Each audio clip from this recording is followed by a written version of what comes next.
Contrary to common belief, even among the educated, Huxley and Orwell did not prophesy the same thing. Orwell warns that we will become overcome by an externally imposed oppression. But in Huxley's vision, no big brother is required to deprive people of their autonomy, maturity, or history. As he saw it, people will come to love their oppression, to adore the technologies that undo their capacities to think. Only about 15% of time, money, and manpower is spent on espionage as such. The other 85% is a slow process which we call either ideological subversion or active measures, активные мероприятия in the language of the KGB, or psychological warfare. What it basically means is to change the perception of reality of every American to such an extent that despite of the abundance of information, no one is able to come to sensible conclusions in the interests of defending themselves, their families, their community, and their country. What does social media do to our societal IQ? Well, it distorts our ideas. It gives us a bunch of false narratives. It fills us with misinformation and makes nonsense. it impossible to agree with each other. Right. A 2018 Pew poll found 72% of Americans believe that social media companies censor views they don't like. 2 weeks ago, Twitter made the unilateral decision to censor the New York Post in a series of 2 blockbuster articles, both alleging evidence of corruption against Joe Biden. The first concerning Ukraine, the second concerning communist China. Tasks platform allows Facebook employees to communicate about projects they're working on together.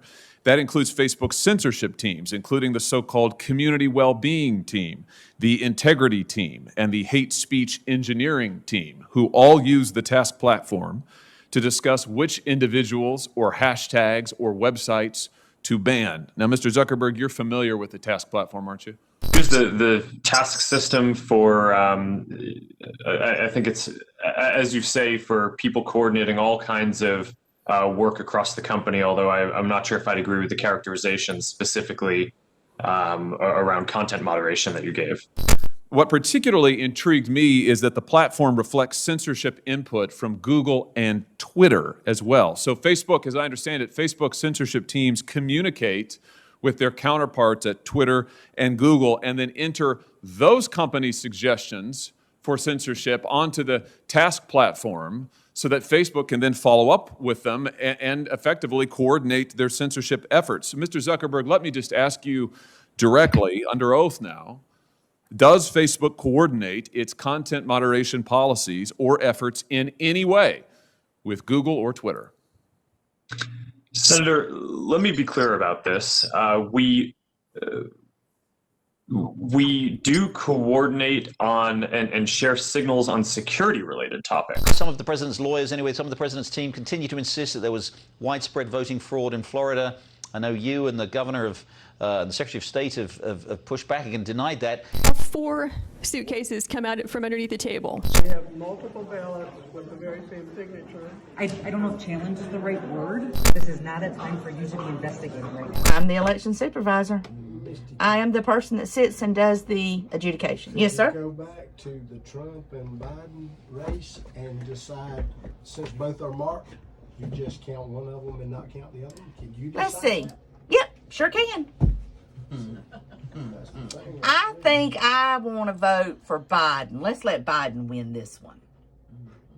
So what you put supersedes whatever. So But I decided this Al, he don't deserve no votes. Let's not let nobody vote for that. And complete. Okay. The parent company of Dominion, which is a private equity firm called Staple Street Capital Group, they raised funds with the help of a Swiss bank right before the 2020 election. And that transaction, which is actually peculiar in a number of different ways, has led some to speculate that a Chinese entity could be an indirect investor in Dominion voting systems. It was revealed by the CEO himself that some of the voting machines can connect to the internet. So the Dominion voting system is intentionally and purposefully designed with inherent errors to create systematic fraud and influence election results. Video right here appearing to show Turkey's military bombing Kurd civilians in a Syrian border town. ABC News aired the video that they claimed showed attacks by Turkish troops on Kurdish civilians, telling of slaughter and horrific reports of atrocities.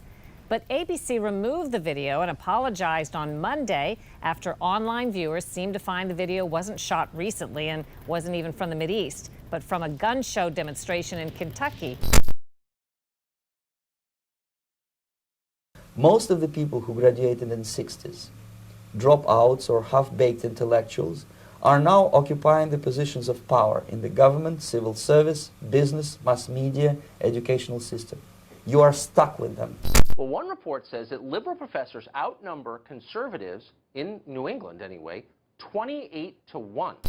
New study published by the National Association of Scholars looked at nearly 9,000 professors at 51 of the 66 top-ranked liberal arts colleges in the U.S.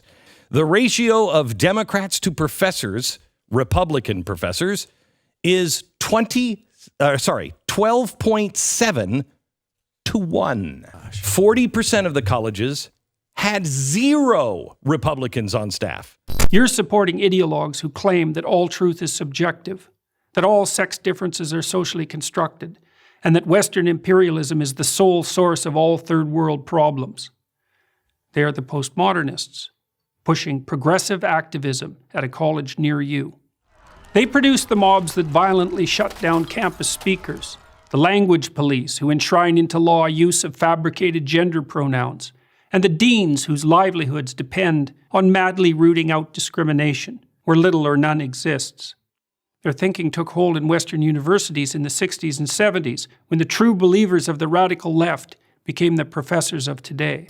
In other words, Marxism-Leninism ideology is being pumped into the soft heads of at least 3 generations of American students without being challenged or counterbalanced by the basic values of Americanism, American patriotism. The result you can see.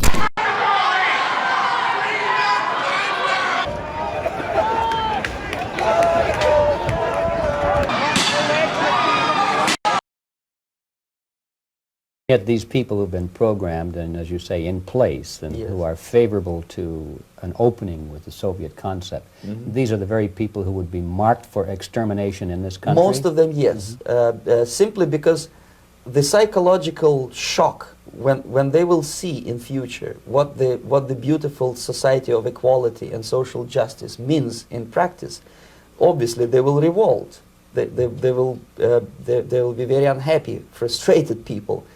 Here you can get popular like Daniel Ellsberg and filthy rich like Jane Fonda for being dissident, for criticizing your Pentagon. In future, these people will be simply squashed like cockroaches. Nobody is going to pay them nothing for their beautiful, noble ideas of equality. This they don't understand, and it will be the greatest shock for them, of course. Demoralization now reaches such areas where previously not even Comrade Andropov and all his experts would even dream of such a tremendous success. Most of it is done by Americans to Americans, thanks to lack of moral standards. As I mentioned before, exposure to true information does not matter anymore. A person who was demoralized is unable to assess true information. The facts tell nothing to him. The influence of Marxist-Leninist ideas in the United States is absolutely fantastic.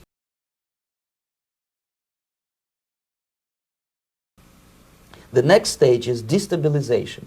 This time, and it takes only from 2 to 5 years to destabilize a nation, what matters is essentials: economy, foreign relations, defense system. We are being told by 2 people who've been briefed on what the FBI is doing, that they're looking into whether these unverified emails about Hunter Biden that were published earlier this week by the New York Post about his business dealings in Ukraine and China are part of this bigger Russian disinformation effort in the 2020 election. Obviously, we're not going with the New York Post story right now on Hunter Biden. 2 sources familiar with the investigation tell Fox News the investigation being run out of the U.S. Attorney's Office in Delaware into Hunter Biden's, quote, tax affairs includes looking at that laptop purportedly belonging to Hunter Biden. Why the president would want to hide the details of his private meetings with his Russian counterpart, Vladimir Putin. Hillary Clinton is having a told you so moment, tweeting, quote, like I said, a puppet. This guy's already doing enormous damage to us around the world. This is a race between a man who praises Vladimir Putin, pursues Putin. And he thinks Putin's a good guy, so I just can't go there. And Donald Trump has got all these weird connections with Russia. Donald Trump says he admires Vladimir Putin. At the same time, he's called George W. Bush a liar. That is a twisted example of evil trumping good. I do think that a Trump victory is a gift to Vladimir Putin. It's like they're on the same page. If you've spent the past 4 years denying the results of the 2016 election, or chasing the Russian collusion bullshit, or if you were in the media and you've been just throwing that crap around about the Russian collusion and happily doing it, right? For the past 4 years, then you really don't have the moral high ground now to say that the other side can't, investigate, can't cry foul, can't say they've got concerns.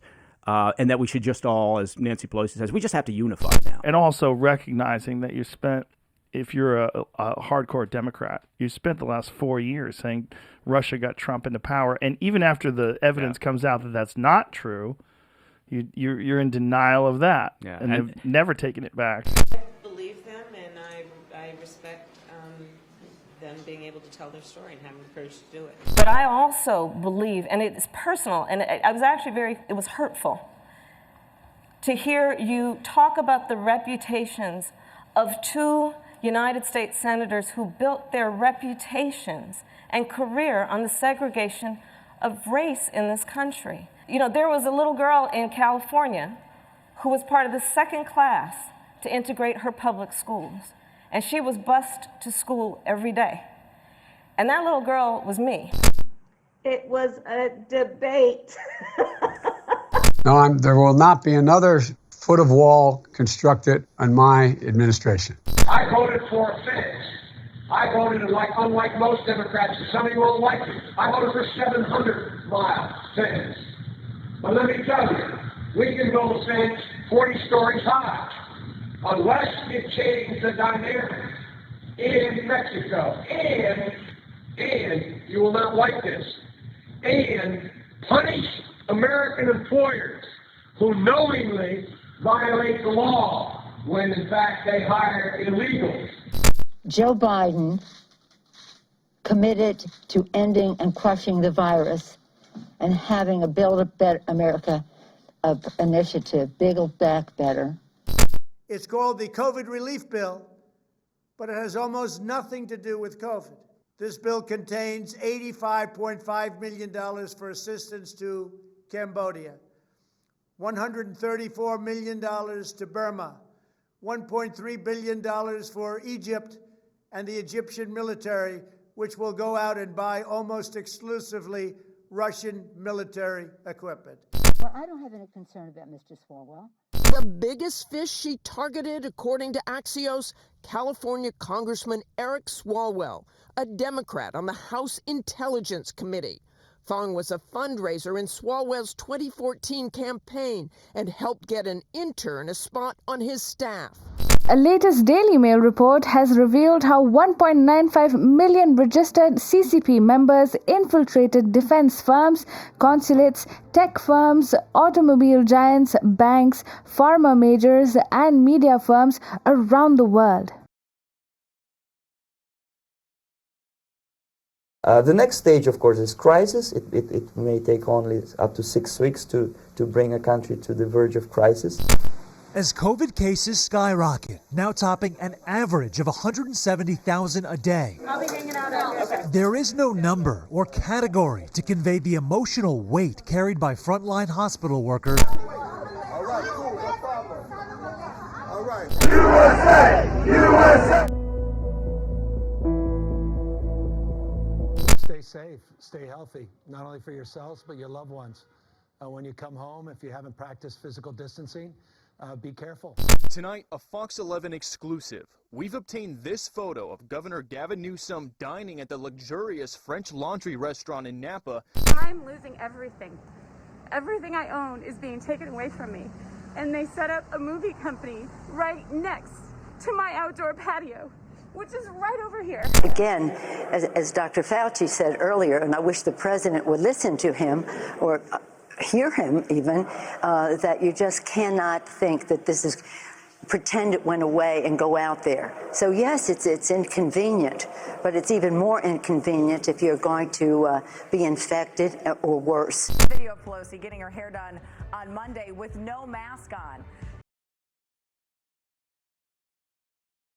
And after crisis, with a violent change of power, structure, and economy, you have so-called the period of normalization. It may last indefinitely. Otherwise, I think we got problems if the Dems end up with the White House, the Senate, and Congress. I'm just never comfortable with one-party rule. Along with the presidential race, control of the House and the Senate are also on the ballot. I wouldn't want to see one party, regardless of which party it is, have control of everything. I always think that's when shit happens, or things go wrong. This is what will happen in the United States if you allow all these schmucks to bring the country to crisis, to promise people all kind of goodies and the paradise on earth, to destabilize your economy, to eliminate the principle of free market competition, and to put a big brother government in Washington, D.C., who will promise lots of things, never mind whether the promises are fulfillable or not. He will create false illusions that the situation is under control. Situation is not under control. Situation is disgustingly out of control. Most of the American politicians, media, and educational system trains another generation of people who think they are living at a peacetime. False. The United States is in a state of war, undeclared total war against the basic principles and the foundations of this system. And the initiator of this war is not Comrade Andropov, of course. It's the system, however ridiculous it may sound, the world communist system or the world communist conspiracy. Whether I scare some people or not, I don't give a hoot. It's hard to see, like, what's the end game here? Well, the end game is to have everybody fight. When the Soviets use the phrase ideological subversion, what do they mean by it? Ideological subversion is the process which is legitimate, overt, and open. You can see it with your own eyes. All you have to do, all American mass media has to do, is to unplug their bananas from their ears, open up their eyes, and they can see it. There is no mystery. To get rid society of these people, you need another 20 or 15 years to educate a new generation of patriotically minded and common sense people who would be acting in favor and in the interests of the United States society. Okay, so what do we do? What is your recommendation to the American people? There must be a very strong national effort to educate people in the spirit of real patriotism, number one. Number two, to explain them the real danger of socialist, communist, whatever, welfare state, big brother government. If people will fail to grasp the impending danger of that development, nothing ever can help United States. You may kiss goodbye to your freedom, including freedoms to homosexuals, to prison inmate. All this freedom will vanish, evaporate in 5 seconds, including your precious lives. The second thing, the moment at least part of the United States population is convinced that the danger is real, they have to force their government. And I'm not talking about sending letters, signing petitions, and all this beautiful, noble activity. I'm talking about forcing United States government to stop aiding communism. Because there is no other problem more burning and urgent than to stop the Soviet military-industrial complex from destroying whatever is left of the free world. And it is very easy to do. Two very simple, maybe two simplistic answers or solutions, but nevertheless, they are the only solutions. Educate yourself, understand what's going on around you. You are not living at a time of peace. You are in a state of war. And you have precious little time to save yourself, unless the United States wake up. The time bomb is ticking. With every second, The disaster is coming closer and closer. Unlike myself, you will have nowhere to defect to. This is it. This is the last country of freedom and possibility.